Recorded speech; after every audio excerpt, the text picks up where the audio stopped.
Hello, I am Robert Arena. I'm the Senior Director of Online Programs at Johns Hopkins Center for Talented Youth, or as we call it, CTY. My colleague and I are here today to tell you a story about organizational change and to hopefully provide you with some lessons that you can apply in your own organization.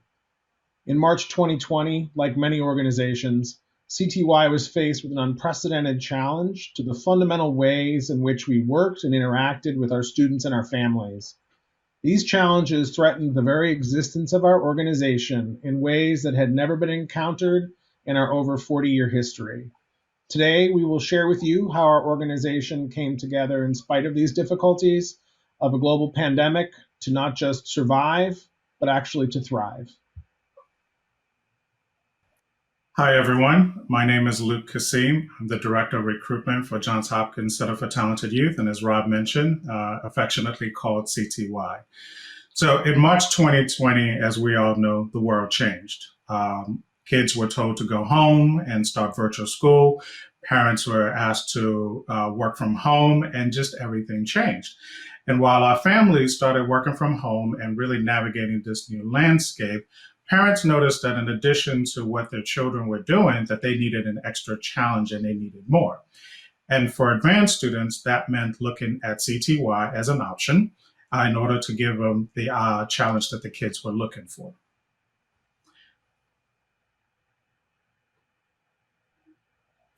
And along with that, we had a number of families reaching out to us, calling, emailing, asking us, what are the different courses that my child can take at CTY? What are the type of challenging courses that they can do in order to make sure that they didn't fall behind? And as you can see, a lot of our families were just worried about making sure that their kids were taken care of and asking for suggestions of, what can I do for my child? So these twin realities of students needing more support and parents being at home and seeing their bright kids without enough academic challenge really was a foundational moment for CTY. And you can see on this chart here what that meant.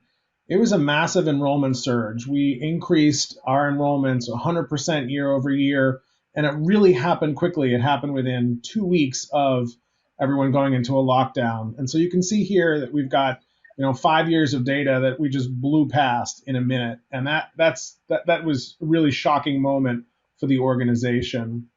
And at the same time, the organization was forced to close our summer academic day and residential programs. And what that meant for us was, we usually had around 10,000 enrollments in these programs annually.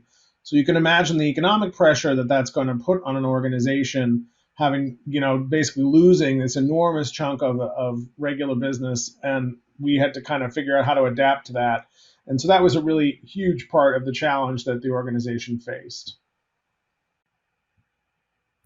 Now, CTY is the type of program in which a student must pass a test or a certain number of tests in order to gain eligibility into the program. And when everything was shutting down in March 2020, in April 2020, and parents were looking for how to get their kids involved, we needed to figure out what are the options. Now, our kids take tests through our third-party partner, Prometric, and Prometric, due to the pandemic, had to shut down. And then College Board had to shut down testing locations across the country and in different parts of the world. So our students who would normally take the SAT or the PSAT 8-9 course could not take those tests. And then we also had our partner ACT that had to shut down as well to the pandemic. So as you can imagine, a lot of our families were very worried about how to find an opportunity for their kids and what were they going to do. So CTY really had to think through and take a few steps back and say, okay, how do we create an opportunity for these kids to still be able to take the appropriate test, gain eligibility, and come into CTY? Because our mission was still very much about eligibility. Our mission is still very much the same, and that we did not want to change. So we had to think through, okay, what do we do? We're working from home. We're all working from home. Parents are working from home. The world is just turned upside down. So how do we make this work? So we sat back and we started thinking through what are the different ways in which we had to do our work and how do we do it remotely? How do we go from offices that were maybe working 1 or 2 days a week to all of us now working 5 days a week? How do we communicate? How do we meet? How do we do all these things?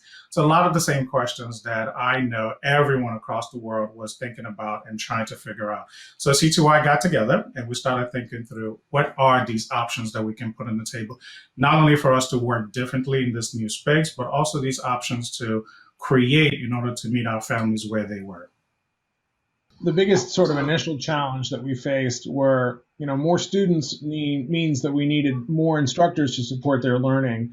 And so within a really short period of time, while the organization was struggling with trying to figure out how to now work this fully remote environment, we needed to figure out how to identify and onboard 600 or 700 new instructors. We needed to train them and we needed to supervise them while maintaining our quality. We really had to deal with some challenges along the way. We had classes that closed due to demand, and so we kept trying to find additional instructors to keep those classes open. We really wanted to help as many families as we could. And as Luke noted, we received a tremendous volume of calls and emails from parents, and they were really trying to find anything that could fit their child's abilities. They really wanted to give them something more supportive than what they were experiencing in their traditional schooling, where, as many folks know, traditional schools were really kind of trying to figure it out on the fly too. And some of them did really well in that environment, and I think some of them kind of struggled with that. And when those schools struggled, parents really reached out to us.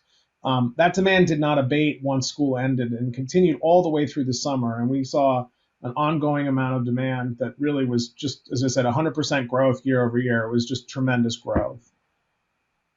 And one of the biggest challenges we faced was really kind of a more technical one. Our back office systems had been developed in the early 2000s, and it looked like the early 2000s. So it wasn't really cloud-based. It wasn't particularly easy to scale.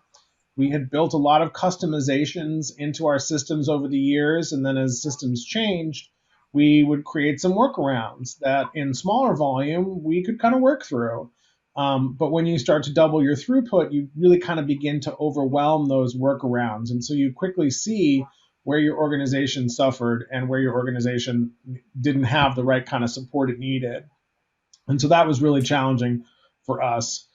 Particularly, we had ways of working within groups that were, maybe the math team does things this way and the language arts teams does things this way. And it's really hard as you then try to bring a whole bunch of new people in to kind of provide that nuanced explanation as to, well, wait, why am I doing this way for this group and this way for that group? And we really couldn't solve that by just kind of going down the hall anymore, right? We all had to kind of figure out how to do that in this new digital space. So, like many people across the world, when I went to the grocery store when the pandemic hit, you are always faced with empty shelves. When I went to my favorite Target, empty shelf. Went to the Walgreens, empty shelf. I mean, just pretty much everywhere you went, we were all surprisingly out of toilet paper and paper towel. Now, that brings up a lot of other questions as to why we all rushed to those two things. But as it relates to our topic and what we're talking about, the reality is we were just not prepared for what happened. We had talked a lot, as Rob mentioned, about what changes we needed to make, what adjustments we needed to put in place as an organization. What would it look like for us to telework 1 or 2 days a week? But the reality of the matter is this was an unprecedented event. So how do you really prepare for something like that? And what do you do in order to address all of these myriad of issues that are now coming up that you need to solve for? We have parents calling us on a daily basis, trying to figure out what are the options for my kid? What do I need to do? I can't get in touch with my school. I can't talk to my counselor. I need help. And C2Y haven't been around for 40 years. That's what we do. We try to figure out what we can do to help gifted and talented learners. And so we needed to start thinking through, okay, as an organization, how do we meet this challenge?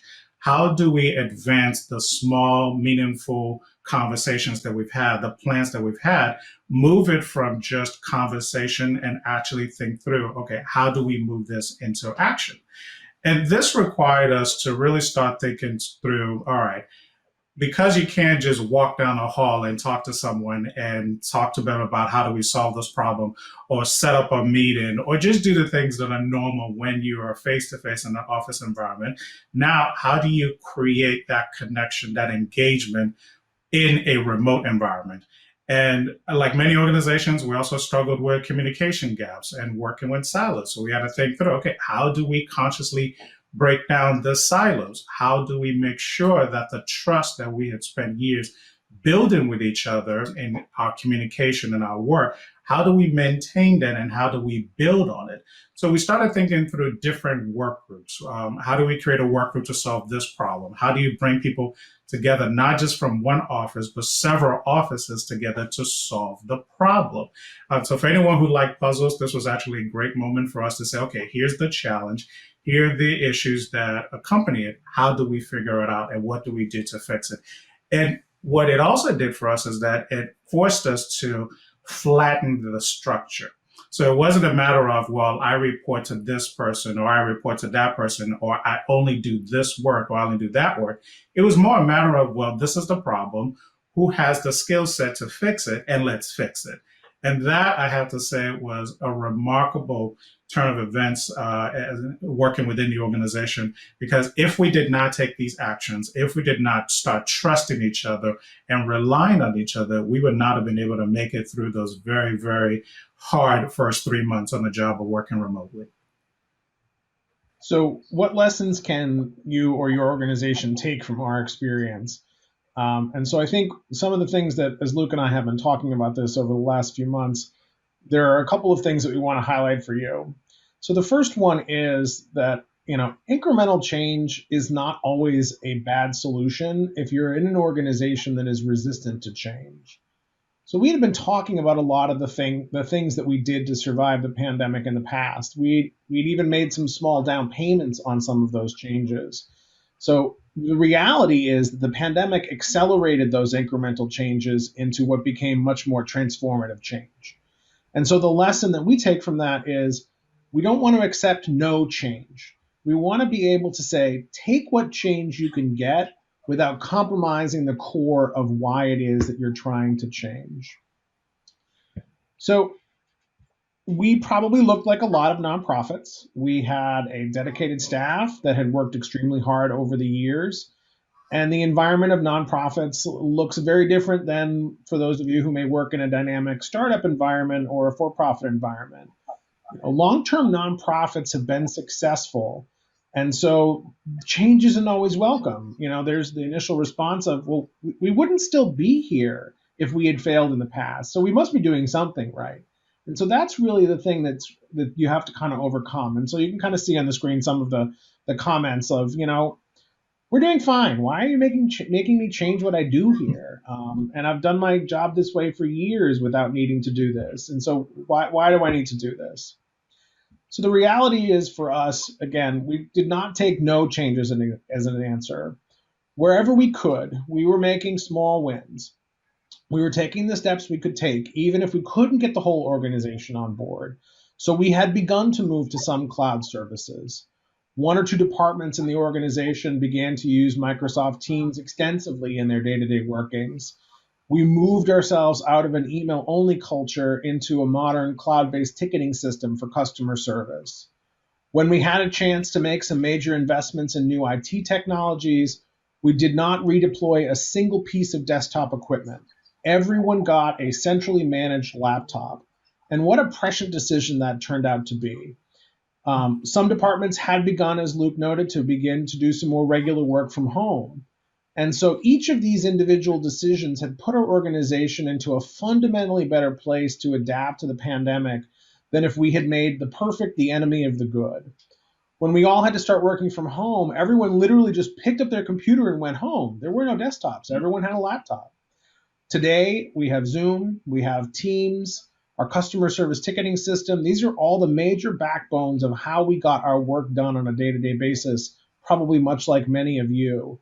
And we had the benefit of different groups in the building who had already had the experience of working with these to be able to help train others and help explain to them, yes, you can do it, and here's how we did it.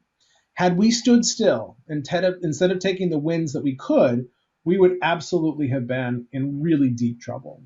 I have to share the fact that when we started looking at Microsoft Teams and we were looking at a lot of the tools that have now become a necessity, at that time, and it seems so far away that back in 2019 and 2018, these were good things to have. Microsoft Teams was an opportunity for us to stay connected. Being in recruitment where team members are spread out not only across the organization, but might be traveling and spread out in different places, this was a good way for us to keep up with each other. This was a good way for us to chat with each other without necessarily having to schedule meetings all the time.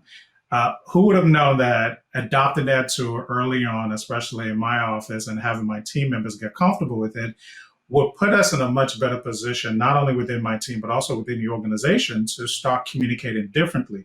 So we actually did not know that we were setting ourselves up for great success. And unfortunately, it took a pandemic for us to come to that realization of how great it was to have these tools in place.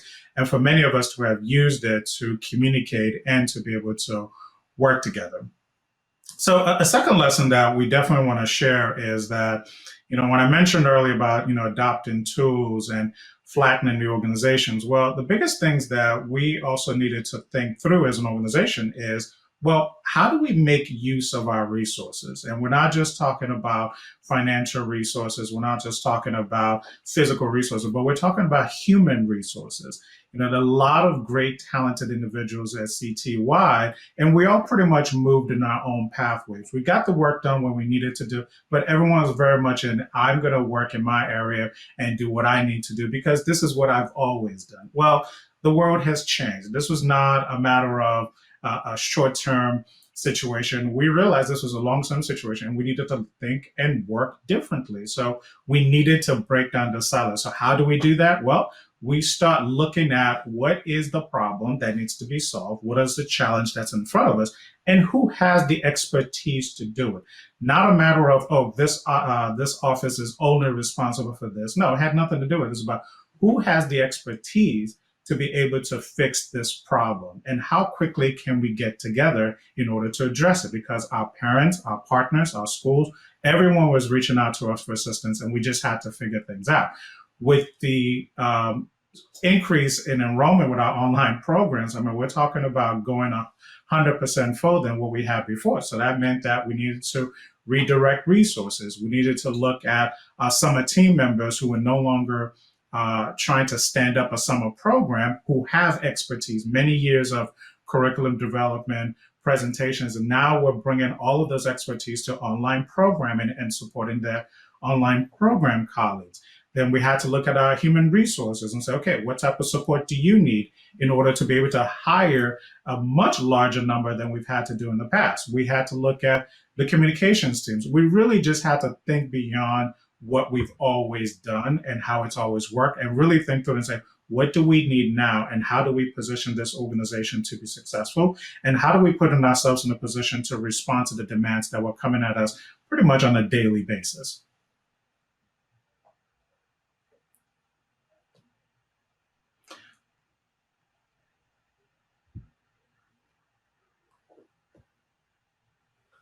All right.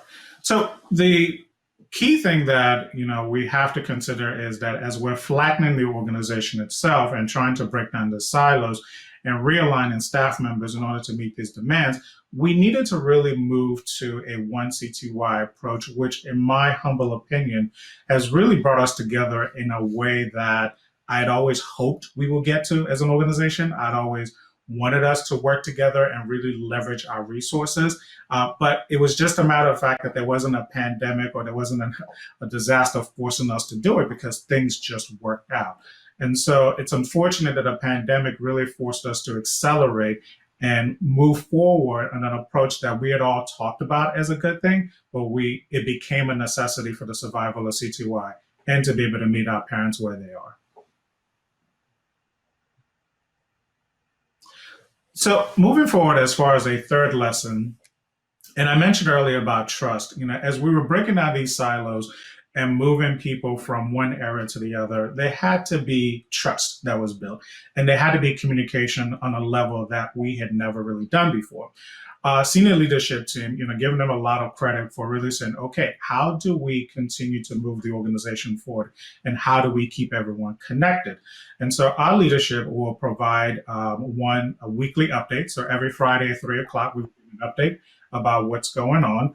Two, we created several teams and Microsoft teams to really keep everyone up to date on what was going on, the challenges that we're having financially based on the summer closure and just changes that had to occur all of a sudden.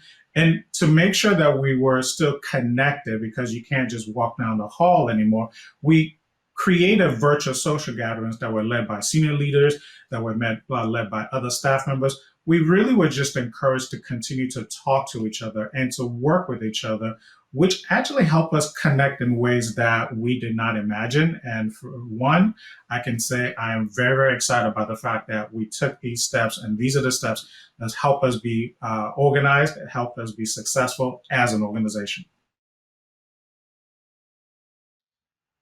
So, I think the question is always then, how did you do, right? Like, you may have transformed the organization, but how did you actually do in staying on your mission? How did you actually do in delivering quality? Did the students ultimately receive at the end of the day what you would hope that they would receive, right? And so this chart is a really important one for us, and it's one that makes us incredibly happy. We actually saw our satisfaction go up and not down. And I think that's a huge testament to the hard work that the whole of the organization did. All the changes that we did those aligned to our mission. We stood up a whole new testing platform virtually to allow students to test in and be able to stay engaged in our programs in ways that when our Prometric partners and other partners weren't able to be open, we were able to inbound thousands of new students who had simply just never had a chance to take a test at all if we hadn't stood that program up. When they got into programs, and that's basically why folks tested as quickly as they did, they were incredibly satisfied. So our HR teams found great instructors who were ready to go and ready to support our students. That was a huge, huge lift to try to onboard and train 600 or 700 new people that the organization did not know when the pandemic started. And so I think to see that the parents and the students both found a tremendous amount of satisfaction and growing satisfaction in our program says an enormous amount about where we were organizationally and where we moved to. And the fact that we were able to stay on mission in the midst of this. We didn't just increase for the sake of increasing. We increased to support more families because there was more need. And we were able to transform the organization to meet that need. So at the end of the day, go ahead, Luke. Yeah. Oh, no, I was just going to say, I think when I saw the satisfaction survey, I was pleasantly surprised and actually shocked, because I felt that as hard as we were working as an organization and really just trying to meet these challenges, address challenges, create options for our families, that, the back of my mind, I always felt that maybe we weren't doing enough. Maybe we weren't putting enough hours, and maybe we were failing our families and we weren't doing what we could to meet them where they were. The testing option that you mentioned, it took us it took about 8 to 12 people working on a daily basis to bring this option up in 30 days. And since we launched this option in April of last year, we've now brought in almost 11,000 kids that have been able to test. And if we didn't have that option, if we didn't work together as an organization to meet the demands of what our families are looking for, I just don't know what could have been, what we could have accomplished. So it was really, really refreshing to see that families did appreciate what we were able to do. We were able to meet those challenges. And I'm incredibly proud of my colleagues and all that they did in order for us to meet our families, our parents, our partners, our schools, just to be able to meet them where they were. So the story continues to this day. We still expect to see challenges organizationally. We won't be operating our in-person summer programs again this year. We know schools are still struggling with figuring out what reopening looks like for them. We don't know all of what we're going to face to fully recover organizationally from the pandemic, but we do know that we are a much more dynamic and better prepared organization no matter what comes our way. So we hope that some of the lessons that we shared with you today, you can take back to your organization and apply them. As I said, it might not be a pandemic. There might be a great new opportunity in the future that you can capitalize on because you were better prepared. Perhaps it's a grant you can apply for. Perhaps when a new need arises, it's a new offering that you can deploy in a shorter period of time to help a constituency faster than you could in the past. So no matter what you tackle, we hope that you are successful and can better support your critical missions. So on behalf of Luke, thank you for spending some time with us today, and we hope that you were able to gain something from our perspectives. Thanks, everyone.